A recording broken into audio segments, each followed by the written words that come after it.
Oh, something in the chat. Where would I upload it? I don't know. I just got the request like 10 minutes ago or something. But I was thinking YouTube because I don't know. That's what I've seen my instructors do. But yeah, I'll see like whatever's most convenient, easy. I think like Quarkus would be annoying. The content is the same. Yeah, the content should like I'll get individual questions. So I don't know. That's I think.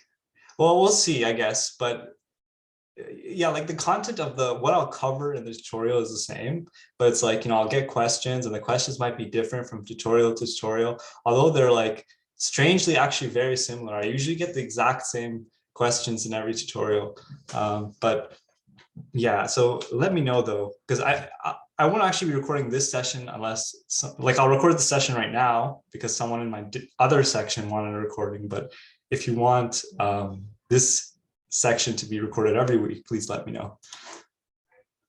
Okay, so yeah, this week's agenda.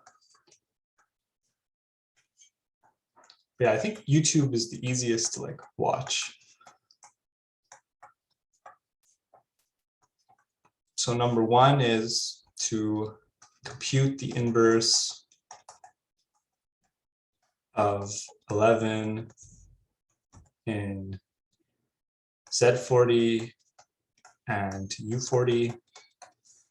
2 is to compute the Cayley table for U12. And 3 is to do some computations involving complex numbers.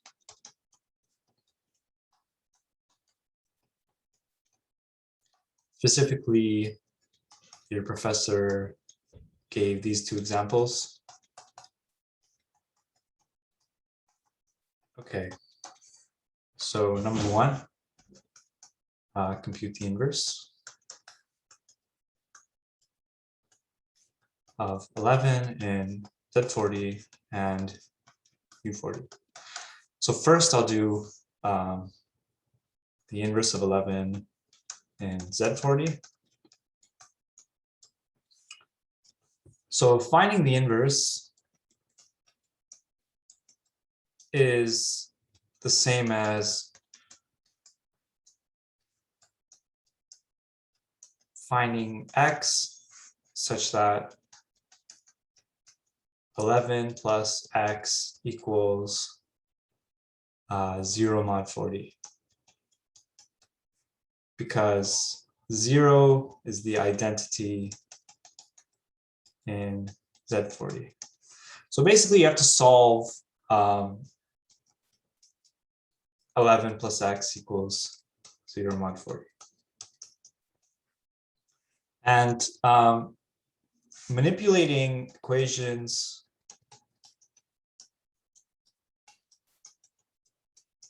in mod 40 or in general mod n is the same as the usual, except you can add or subtract multiples of 40 or n to each side. So that's something you can't normally do to equation, right? Like they have to actually be equal. In mod 40 or in general mod n, the two sides, they just need to be equal up to multiples of 40 or multiples of n. So you can always add and subtract 40 to both sides and they'll still be equal. So in this case, 11 plus x equals 0 mod 40. I mean, this equation, if the mod 40 wasn't there, is really easy to solve. It's just x equals a negative 11. And when the mod 40 is there, it's the same. It's x equals a negative 11 mod 40. But you can keep adding or subtracting multiples of 40 to both sides. So x also equals negative 11 plus 40 mod 40, which is 29. X also equals 29 plus 40 mod 40, which is 69. And you can subtract as well. So X also equals negative 11 minus 40 mod 40, which is negative 51 mod 40. So really, like, all of these are valid solutions.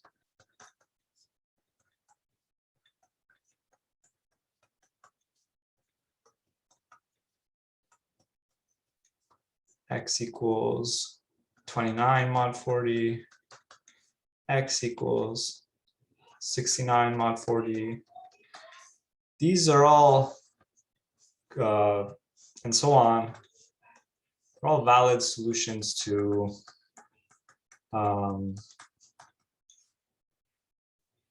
11 plus X equals 0 mod 40. And they're all equal, mod 40. So like, these solutions are all considered the same solution because they're obtained from each other by adding 40. But you can just, which one, how you choose to write the solution. So the convention is, the usual convention is to provide the solution, is to refer to a solution using a number from 0 to 39, or in general, from 0 to n minus 1.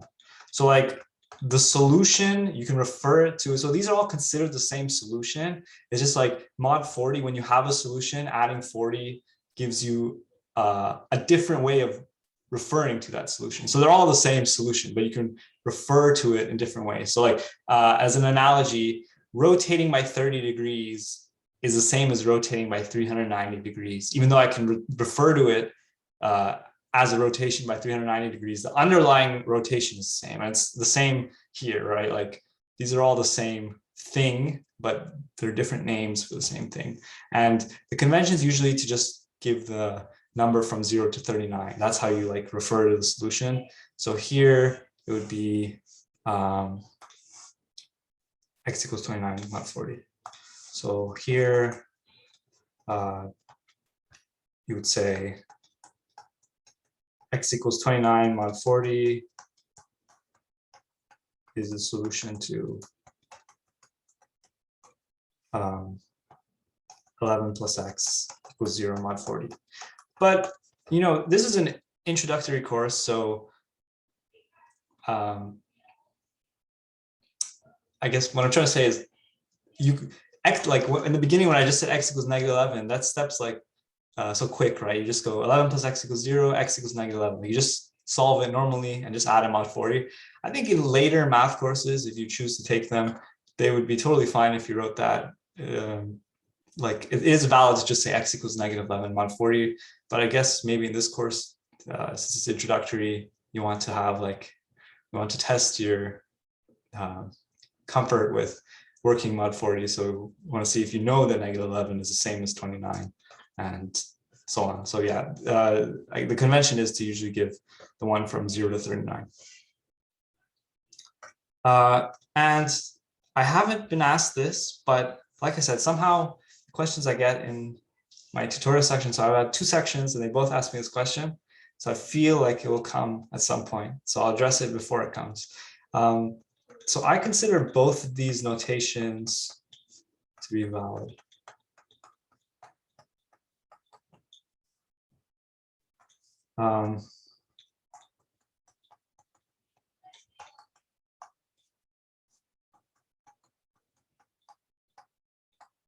So like, I think doing the equal sign with 3 lines, or if you just do equals, they're both valid in my opinion. Oh, yeah, sorry, I was getting to the next question for some reason. But yeah, I mean, plus. I was getting ahead of myself.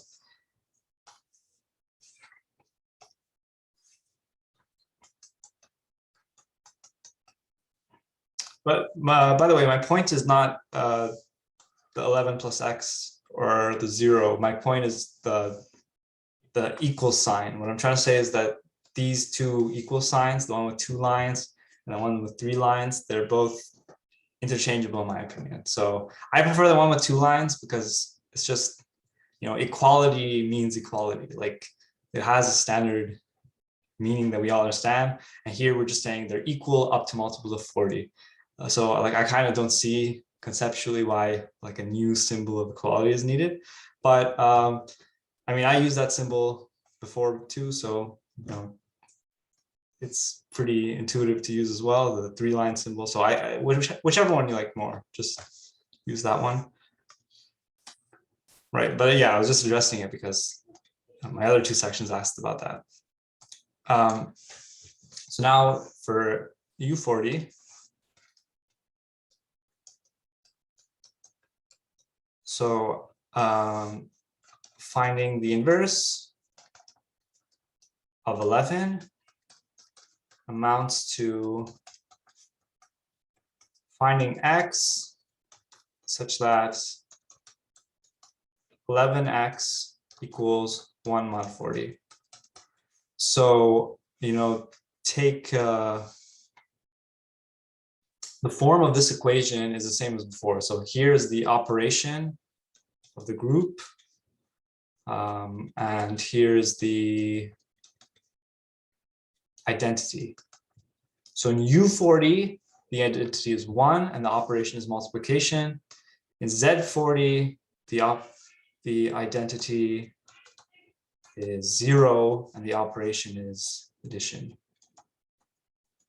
And in general, the inverse means what do you have to apply to your elements to get back to the identity. So we have to solve this equation. Well, solving this, it's the same as finding x such that 11x plus multiple of 40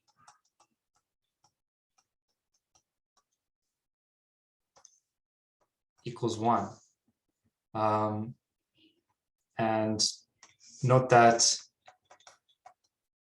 there's no mod 40 in this equation. So it would be redundant to add a mod 40 at this point. I'm moving away from working mod 40 and seeing what it actually says about normal integers. So I'm saying if 11x is 1 mod 40, then that means 11x plus some multiple of 40 has to be 1. That's what it means to be equal mod 40. It means you're equal up to a multiple of 40. So, well, a multiple of 40 can be expressed as 40y. So this is actually just the same as finding x such that 11x plus 40y equals 1. And this can be done using the Euclidean algorithm.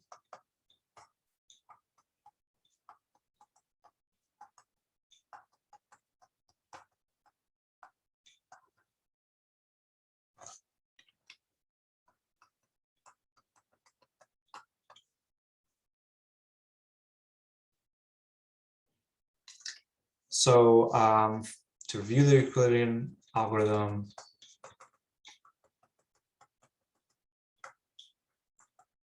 you can refer to 1 slides for the tutorials, but I don't know what you covered in lectures, but I'm just saying we did cover the Euclidean algorithm last tutorial. So I won't review it again. So you start with 40 and 11. The remainder when you divide 40 by 11 is 7. The remainder when you divide 11 by 7 is 4. The remainder when you divide 7 by 4 is 3. The remainder when you divide 4 by 3 is 1. The remainder when you divide 3 by 1 is 0. So we stop. And 7 is 40 minus 3 times 11, which is, 40 minus 3 times 11. 4 is 11 minus 7, which is 11 minus 40 minus 3 times 11, which is 4 times 11 minus 40. 3 is 7 minus 4, which is 40 minus 3 times 11, minus 4 times 11 minus 40. 1 is 4 minus 3, which is 4 times 11 minus 40, minus, oh, I didn't simplify the previous line.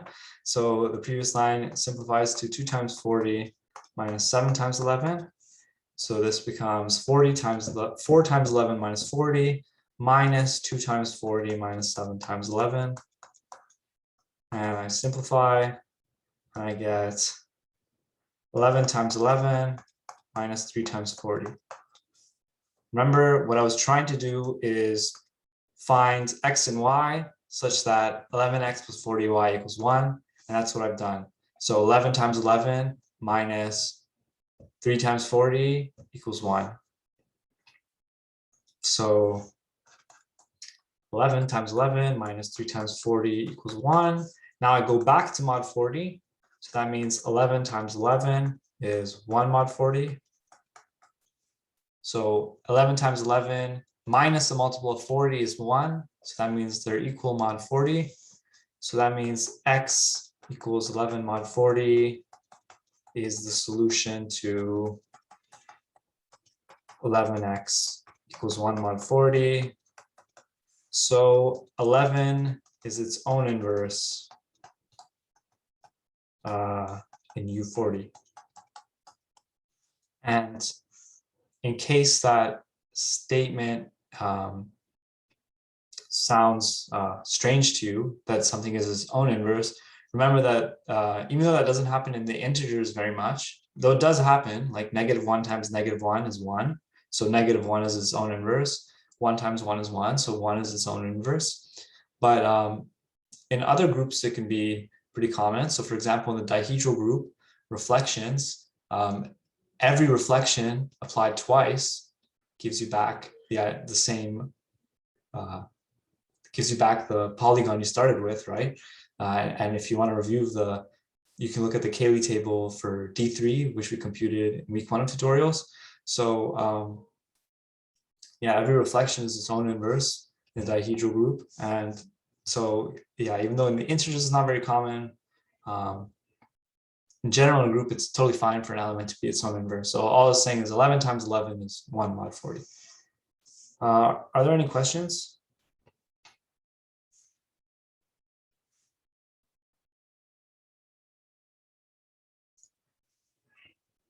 And as always, just feel free to interrupt me at any time if you have a question in the chat or using your voice.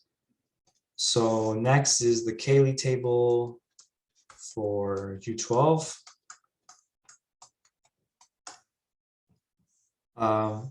So step 1 is to actually find out what U12 is.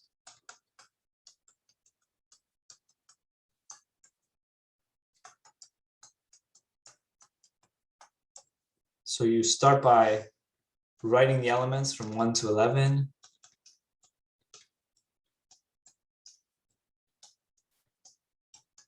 Then you cross out elements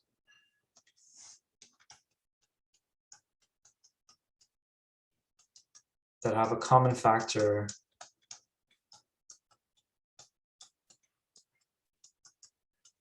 with 12.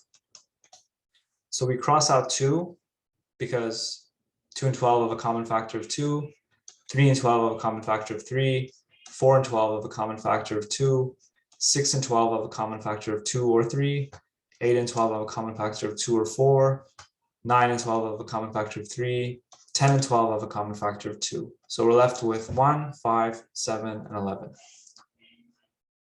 And then step 2 is just to make your table.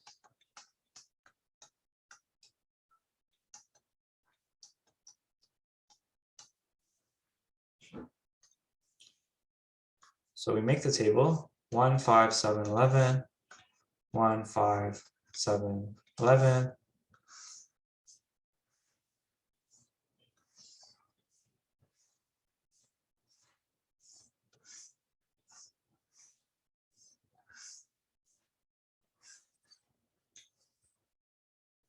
Okay, and the row and column corresponding to the identity are always easy to compute. So 1 times 1 is 1, 1 times 5 is 5, 7, 11, 5, 7, 11. For the remaining entries, so 5 times 5 is 25, which is 2 times 12 plus 1, which is equal to 1 mod 12. This is 1. 5 times 7 is 35, which is 2 times 12 plus 11, which is 11 mod 12. 5 times 11 is 55, which is 4 times 12 plus 7, which is 7 mod 12. 7 times 5 is the same thing as 5 times 7, so that's just 11 mod 12. 7 times 7 is 49, which is 4 times 12 plus 1, which is 1 mod 12. 7 times 11 is 77, which is 6 times 12 plus 5, so it's 5 mod 12. 11 times 5 is 5 times 11, which is 7 mod 12.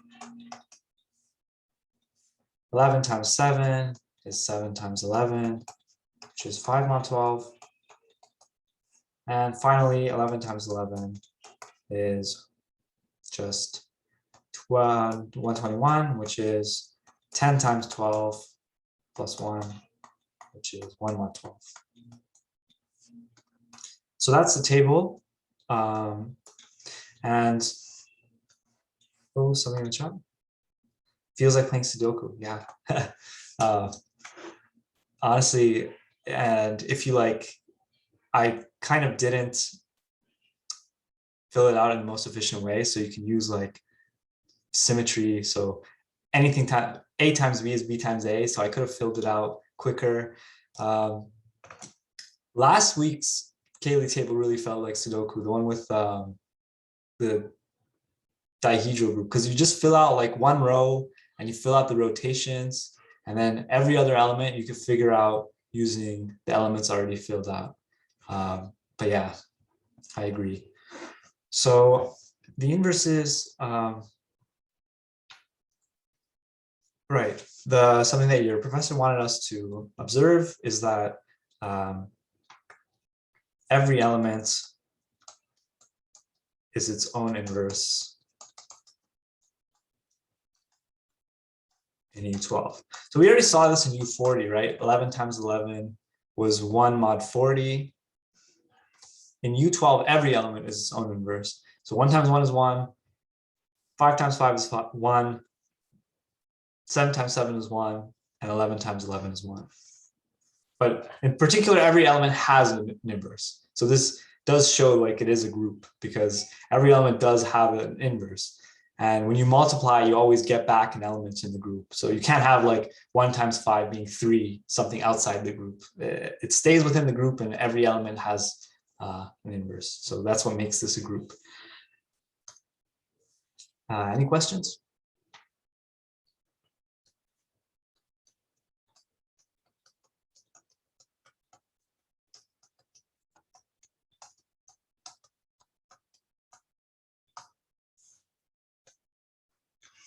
Okay, so computations with complex numbers. Also, if you ever want me to go back to previous slide, please let me know. But I do also post the slides. So if it's just a matter of like missing something small, you'll see them when I post it on Quarkus. There already are some slides from my previous sections posted, and the content in the different sections is pretty similar, I think.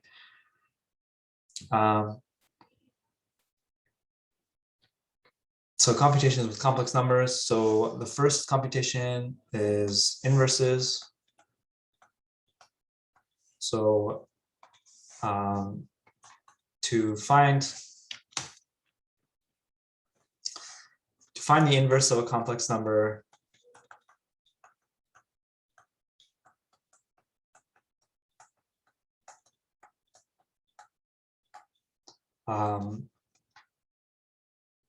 multiply and divide by its conjugate.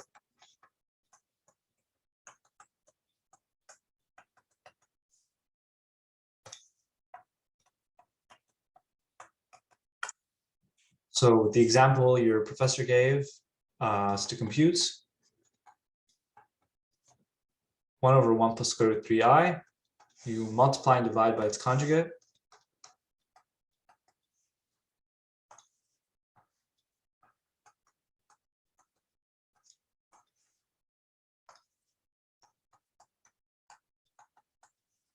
And then you just simplify.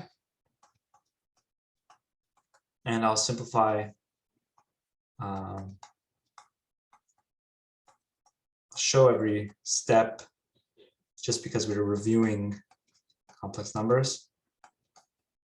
So when you expand, you get this, and this will just be the square root 3i's cancel. You get 1 minus 3 times -1, because I mean the whole point of I is that I times I equals -1. And so you get 1 minus square root 3i over 4. So that's the inverse of 1 plus square root 3i. That's a complex number. And for exponents, so to calculate exponents, it can be useful to convert to polar form.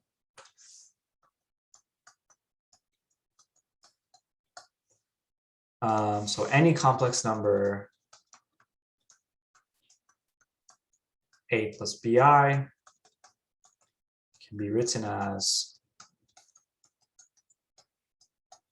r times cos theta plus I times sine theta.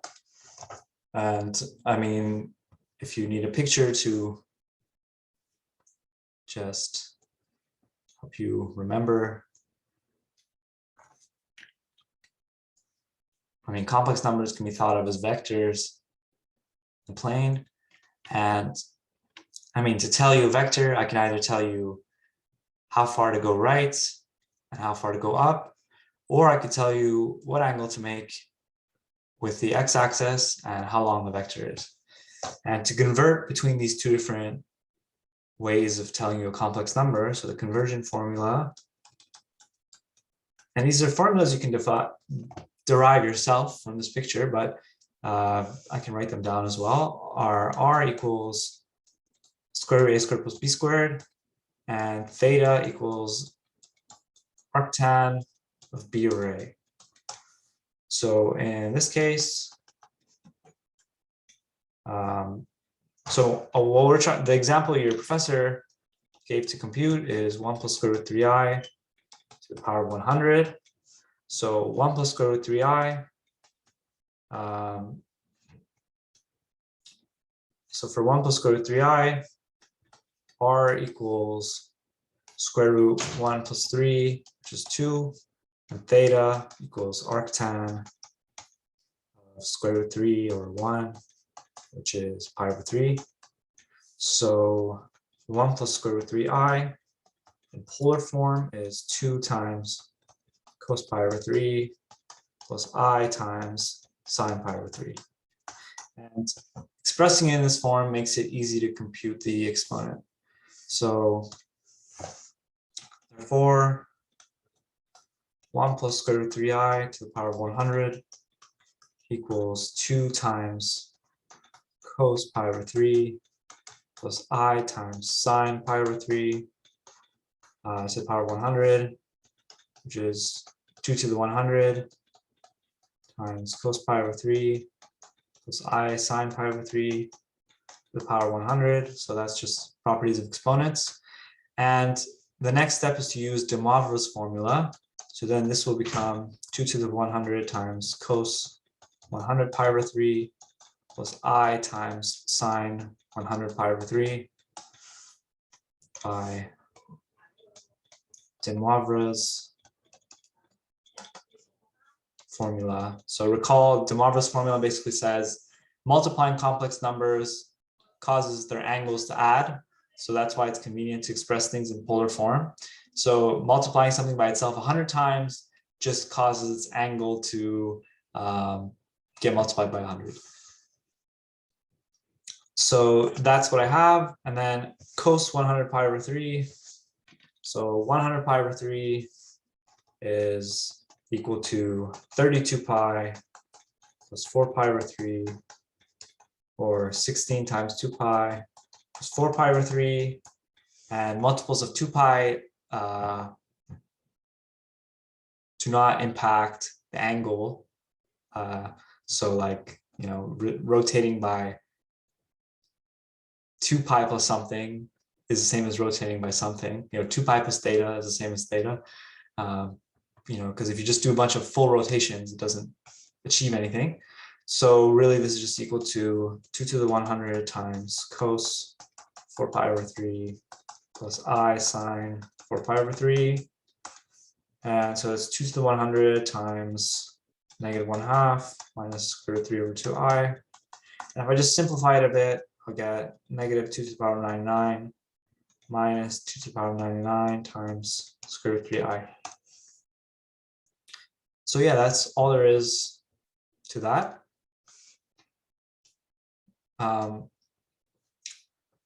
So that's actually all I was given, by your professor to cover in this tutorial, these 3 points. But we have some extra time. So, and I'll be around till the end of this tutorial. So like, if you have any questions you want to ask me about anything group theory related, go ahead and I'll just be here. But otherwise, that's the end of the material we were officially supposed to cover. But yeah, just ask me any questions you have. You can, if you want to review more about complex numbers or UN or Zn or anything else you might not understand about group theory, it doesn't have to be the topics. It doesn't have to be related to the topics we covered here. So yeah, I'll just be waiting around. But also feel free to leave if you don't have any questions. And if you're not interested in hearing the answer to other questions.